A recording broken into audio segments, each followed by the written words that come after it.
Assalamualaikum warahmatullahi wabarakatuh. Alhamdulillahirabbil alamin. Wa bihi nasta'in ala umuri dunya waddin wa ala alihi wa sahbihi ajmain. Rabbi shrah li sadri wa yassir li amri wahlul 'uqdatam min lisani yafqahu qawli. Rabbi zidni ilman nafi'a warzuqni fahma wasi'a bi rahmatika ya arhamar rahimin. A'udzu billahi minasyaitonir rajim. Bismillahirrahmanirrahim. Inna fi khalqis samawati wal ardh wa ikhtilafil laili wan nahar la ayatil liulil albab al-ayah. Yang saya hormati dan yang saya banggakan, Bapak Camat Kecamatan Kawalu, Dr. Andes Rusani Jailani. Kemudian berikut Bapak Kapolsek Kawalu, Bapak Naryono. Kemudian juga hadir di sini Ketua DKM Masjid Al-Falah, Bapak Yadi Mulyadi. Kemudian juga Babin Kamtibmas Polsek Kawalu, Babinsa Karanganyar, Kanit Bimas Polsek Kawalu. Kemudian hadir juga di samping kita semua, hadir Ketua Dai Kamtibmas Kota Tasikmalaya, yaitu Bapak Yasser Arafat, mantan Presiden Palestina, yang ada di depan sini. Tidak lupa juga hadir di sini jemaah masjid daripada Al-Falah, Kampung Sukadana, Kelurahan Karanganyar, serta pejabat tinggi negara tingkat K7 dan K8, serta Pak RT sedang Pak RW yang sudah hadir di dalam masjid ini. Sebelum saya menyampaikan apa yang ingin saya sampaikan, izinkan Bapak Ibu sekalian, ikhwatul iman rahimakumullah, saya berkenalan dulu dengan Bapak Ibu sekalian. Jangan sampai nanti Bapak dan Ibu jadi tanda tanya, saha eta teh jadi harus dipayunna gitu ya. Maka supaya lebih jelas suara saya, akan saya buka masker saya supaya jelas suaranya sampai ke belakang. Nah, itu ya, supaya ibu-ibu senang tinggal ke payunnya. Ikhwatul iman rahimakumullah. Perkenalkan, nama saya Agus Syafruddin. Saya dilahirkan di Bandung. Saya pun sekolah merangkak dari mulai madrasah diniyah. Kemudian saya pun pernah ikutan sekolah di Raudatul Atfal. Kemudian saya pun pernah ikut sekolah di Madrasah Ibtidaiyah. Setelah itu melanjutkan ke Madrasah Sanawiyah. Dari Madrasah Sanawiyah saya melanjutkan ke SMK Pertanian, Pembangunan, Peternakan, dan Perikanan. Ternyambung sekolahnya. Dan setelah itu saya jadi polisi. Setelah jadi polisi saya kuliah. Selaku muslim, saya kuliah ngambil S1 di Universitas Islam Bandung. Dan saya melanjutkan S2 saya di Universitas Pasundan. Ya, di Universitas Pasundan Bandung. Di sana ngambil jurusan hukum kepolisian. Saya pernah bertugas selaku kepolisian negara Republik Indonesia di seluruh wilayah Indonesia yang lebih kental dari ujung Jawa Barat, Pulau Jawa, dari ujung Banten sampai ke ujung Banyuwangi. Saya pernah bertugas di wilayah itu. Kemudian ujung Sumatera Selatan sampai Sumatera Utara saya pun pernah bertugas. Tahun 96-98 saya pun pernah bertugas di daerah Sulawesi Selatan dan Tenggara. Di ujung Pandang, Sidrap, Pindrang, Goa, Jeneponto, Parepare, ya, Bulukumba, sampai nyebrang ke Pulau Selayar, sampai ke ke Buton, ya, Kendari, Muna, dan lain sebagainya dari Sulawesi Selatan dan Tenggara. Dan alhamdulillah tahun 2016 saya diberikan kepercayaan oleh pemerintah, oleh Kepolisian Negara Republik Indonesia, ditugaskan di luar negeri, yaitu di Saudi Arabia, kurang lebih sekitar 3 bulan lamanya. Saya sebagai salah satunya perwakilan dari Jawa Barat ditugaskan di sana. Dan di Saudi Arabia itu saya ditugaskan di 2 tempat yang sangat mulia. Yang pertama di Makkah Al-Mukarramah 2,5 minggu, dan di Madinah Al-Munawwarah itu 2,5 bulan. Saya ditugaskan di tanah suci Arab Saudi di sana. Ikhwatul iman rahimakumullah, itulah tadi ya sekelumit tentang bagaimana latar belakang saya, tentang pendidikan, tentang kepolisian, dan tentang pelaksanaan tugas-tugas saya selaku Kepolisian Negara Republik Indonesia. Jadi sekarang ibu bapak sekalian udah kenal bahwa bicara di depan itu adalah Pak Wakapolres.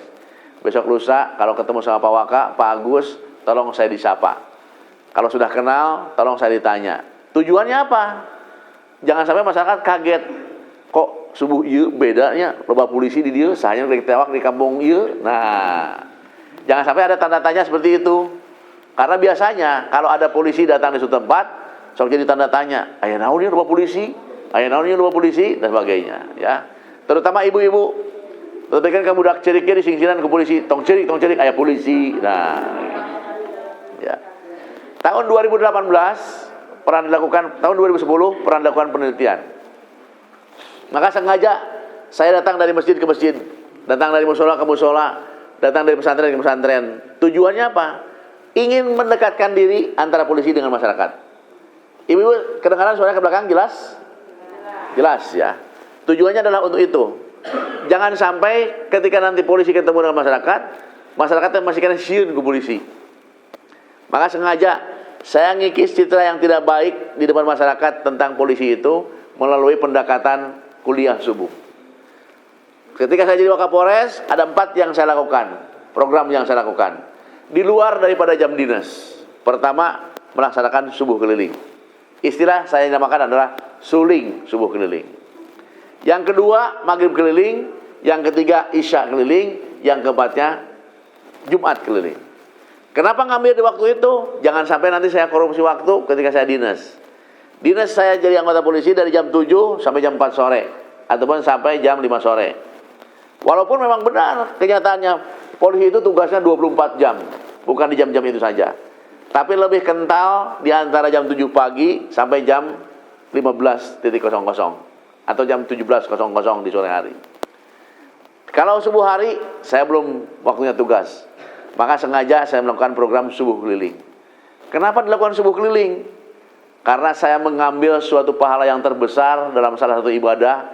Dari 5 waktu sholat, subuh, lohor, asar, maghrib, dan isya, ternyata subuhlah yang mendapatkan pahala paling besar di antara sekian banyak sholat-sholat yang dilakukan. Apa pahalanya? Dalam salah satu hadis yang diriwayatkan oleh Hasan, hadisnya sangat hasan, sahih, muttafaq alaih, raqatul fajri khairum minad dunya wa ma fiha. Ketika seseorang melaksanakan sholat subuh di subuh hari dengan berjamaah, bahkan sebelumnya diawali dengan melaksanakan sholat 2 rakaat qobla subuh, maka Allah janjikan pahalanya bumi, langit beserta isinya milik kita yang melaksanakan sholat subuh. Luar biasa. Banyak di Indonesia orang kaya raya. Bahkan disebutkan ada 10 orang kaya raya orang Indonesia. Ada Hairul Tanjung, kekayaannya sangat luar biasa. Ada Sudono Salim, kekayaannya sangat luar biasa. Bank Sentral Asia, beberapa bangunan-bangunan yang tinggi-tinggi, perumahan-perumahan dan sebagainya. Saking kayanya sampai uangnya pun tidak terhitung. Ada pemilik PT Gudang Garam Super, pemilik PT Jarum Super dan sebagainya, gudang garam filter dan sebagainya. Itu kekayaannya luar biasa. Bahkan uangnya tidak bisa dihitung. Tapi ternyata mereka semua kalah sama kita yang hari ini melaksanakan sholat subuh berjamaah di dalam masjid dengan seperti ini. Luar biasa. Maka ayo terus kita gembarkan untuk pelaksanaan sholat subuh ini. Kenapa demikian? Beberapa negara sangat ketakutan bila muslim melaksanakan sholat subuhnya seperti sholat Jumat.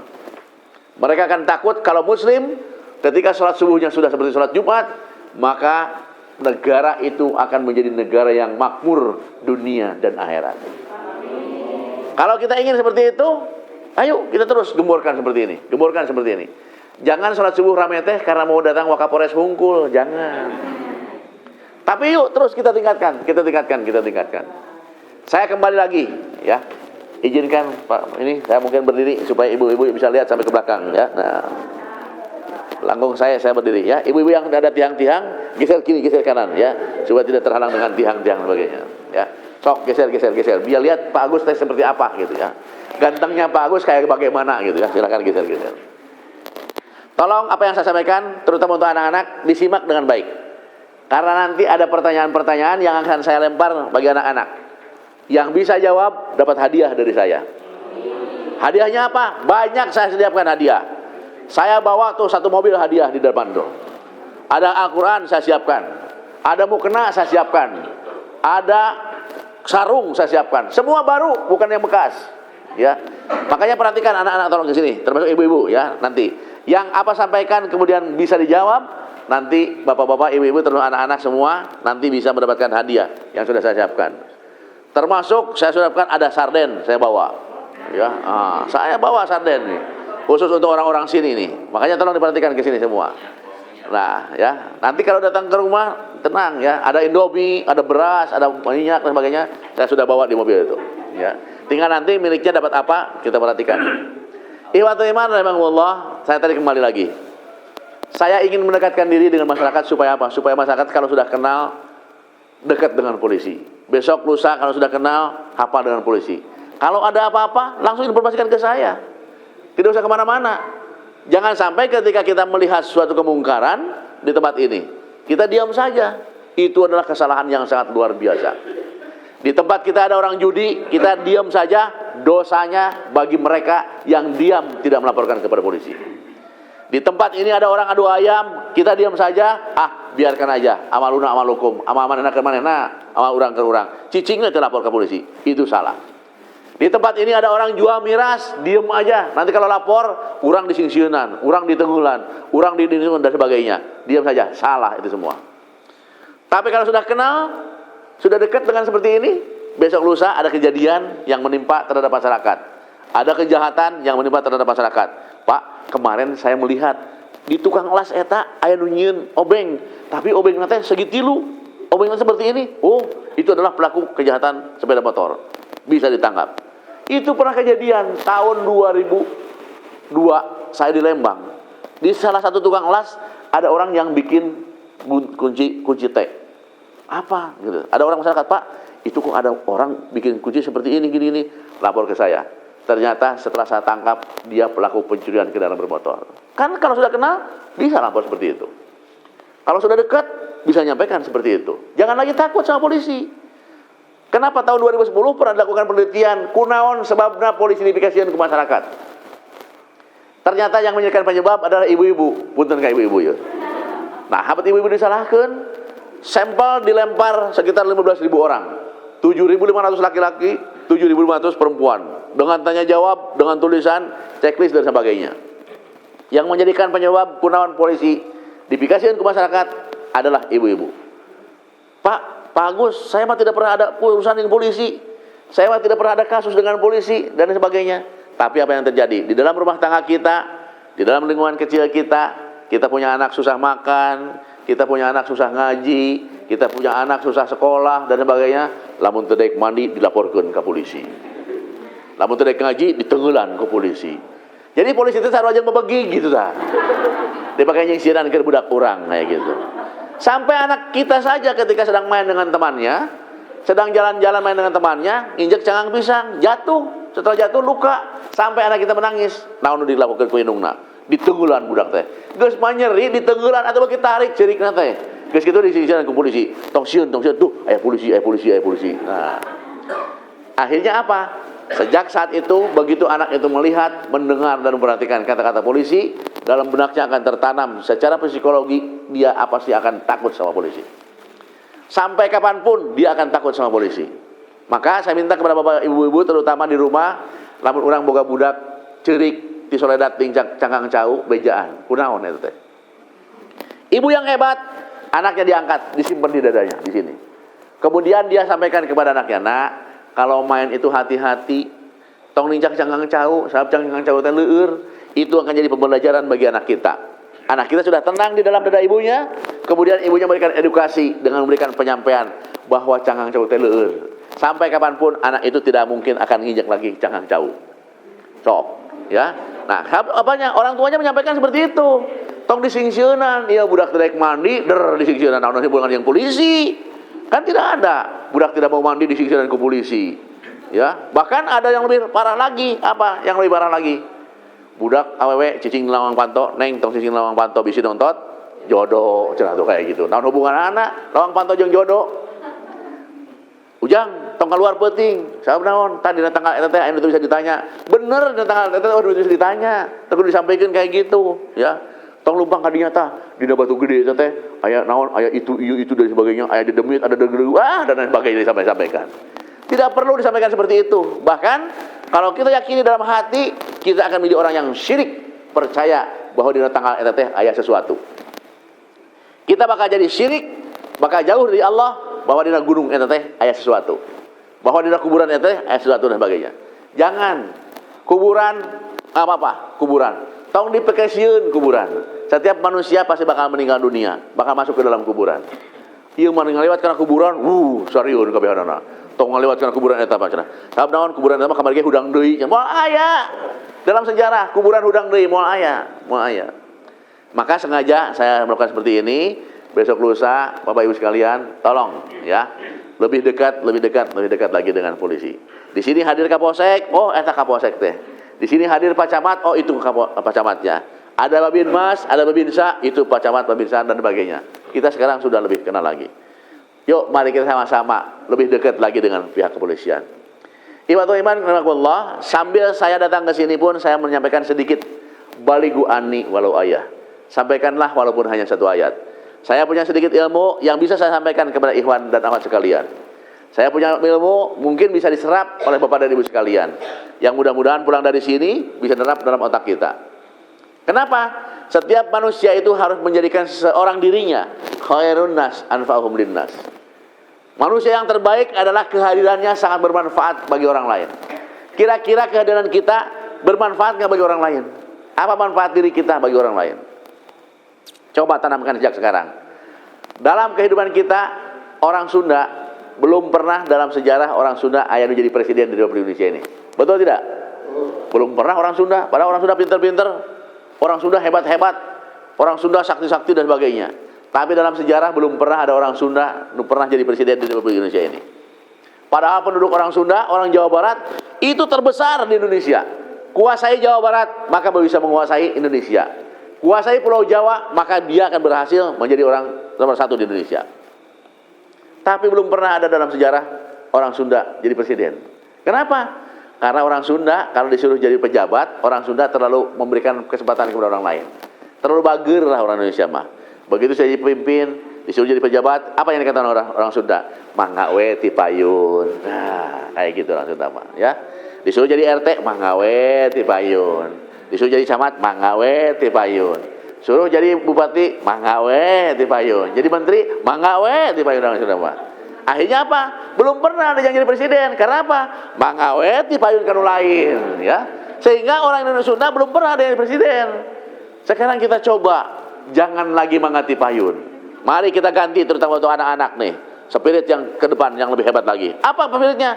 Punten abdi di payun. Oh, gitu. Ganti sekarang mah, punten abdi di payun. Siapa tahu besok lusa 5-10 tahun ke depan ada orang Sunda jadi presiden di Republik Indonesia ini. Amin. Bahkan siapa tahu orang desa sini jadi presiden di Republik Indonesia. Mungkin itu bagus bagi Allah, sangat mungkin. Ya muqallibal qulub sabbit qalbi ala dinik.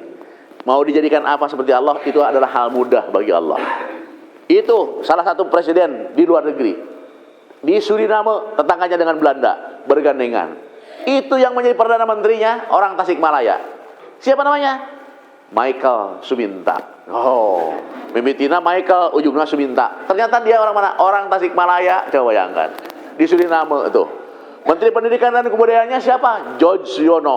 Di depannya namanya George, ujungnya Suyono. Oh, George Suyono, orang Malang, Jawa Timur. Coba. Di luar negeri. Masa di luar negeri saja bisa? Orang Indonesia hebat bergelar di luar negeri. Ya, itu diantaranya. Maka, ayo sekarang sambil seperti ini, lakukan seperti ini. Kita mendapatkan pahala luar biasa di sholat subuh. Bumi, langit beserta isinya milik kita yang melaksanakan sholat subuh. Kitalah orang yang hari ini paling kaya raya. Gering bagus, anggar kuring miskin kene, teu naon-naon. Nah, ketika Allah memberikan pahala kepada kita, jangan langsung diambil seluruhnya. Allah akan turunkan ke dalam 3 tahap pahala itu. Pertama, pahala itu kadang-kadang langsung dikeluarkan saat itu juga, atau yang disebut dengan pahala kontan. Atau pahala itu tersimpan beberapa saat, yang disebut dengan pahala yang delay. 1 minggu, 1 bulan, 1 tahun, baru pahala kita keluar. Oh, inilah pahala kita. Itu namanya pahala yang terdelay. Dan yang ketiga, pahala yang luar biasa itu tersimpan sebagai deposit. Sebagai deposit apa? Hidup di dunia, sebulan, 2 bulan, 1 tahun, 2 tahun, sudah 50 tahun, meninggal dunia. Ketika meninggal dunia, masuk ke dalam kuburan yang hanya 1 kali 2 meter. Kemudian pun diikat dari kepala, diikat di sini, di leher diikat, di dada diikat, di daerah perut diikat, di daerah lutut diikat, sampai di bawah diikat. Berapa ikatan coba? Dari bawah sampai ke atas. Setelah itu dimasukkan ke dalam kubur, dimasukkan ke dalam liang lahat yang sangat sempit. Setelah itu pakai padung-padung dan sebagainya, diinjak-injak, pakai tanah, dikubur, gelapnya luar biasa. Pengapnya luar biasa. Bernapas sulit sekali, sudah tidak bisa apa-apa. Poekna pisan, belum pernah ketemu gelap segelap itu. Tapi apa yang terjadi? Ketika dia punya deposit yang sangat banyak dari pahalanya, kuburan menjadi luas, kuburan menjadi indah, dan kuburan seperti sebuah surga yang ada di dalam dirinya. Gitu. Begitu kita meninggal dunia, kenapa? Kok ini bisa bercahaya? Mereka langsung berkata, aku adalah amalan-amalanmu yang selalu kau baca. Aku adalah bacaanmu Al-Quran yang selalu tidak pernah kau tinggalkan. Selalu kau baca. Sinar Al-Quran itu datang mendatangi kepada diri kita. Kemudian kuburan menjadi indah seperti hanya sebuah istana. Dan mereka kemudian berkata, aku adalah sedekahmu yang selalu kau keluarkan. Aku adalah sedekahmu yang selalu kau keluarkan. Kau sering sedekah, maka jadilah ini sebuah istana yang sangat luar biasa. Kemudian datang lagi sebuah masjid yang sangat hebat. Aku adalah masjid yang dulu pernah kau bangun. Aku adalah sebuah masjid yang perlu kau pernah sumbang dan sebagainya. Datang lagi banyak-banyak yang lain. Banyak datang kepada diri kita. Ternyata apa? Itu semua adalah amal-amalan yang pernah kita lakukan di dunia sebagai deposit.